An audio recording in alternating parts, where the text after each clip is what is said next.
আমি মূলত ব্যাট বেশিরভাগই কেনা পড়ে আমার, অন্য কারখানা থেকে আমি কিনে এটা আবার প্রসেস করি, নতুন করে কারিগর আছে লোক টুক লই, আবার নতুন করে স্টিকার লেবেল টেবেল লাগাই আমি টাকা চক বাজার সেল দিই। দাম 40 টাকা হইতে মনে করেন 350 টাকা পর্যন্ত আছে, নিচে 40 উপরে 350।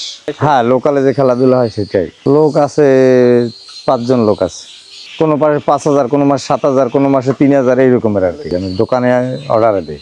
এগুলো মূলত কদম কাঠ, বেশিরভাগই কদম কাঠ, আমরা কাঠ, মেহগনি কাঠ, নিম শিশু কাঠ আছে।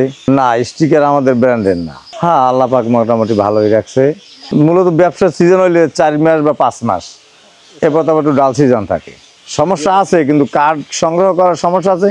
আগে সুন্দরবন থেকে কিছু গেহু কাঠ পাইতাম, ওই কাঠটা যদি পাইতাম তো আমাকে একটু বেশ উপকার হইতো। এটা সরকারিভাবে বন্ধ হয়েছে, আগে তো আইতো, এখন তো আয় না।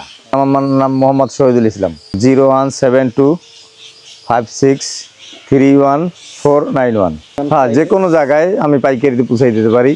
আমাকে যা ট্রান্সপোর্ট আছে যে কোনো প্রান্তে যোগাযোগ করলে হবে। হ্যাঁ।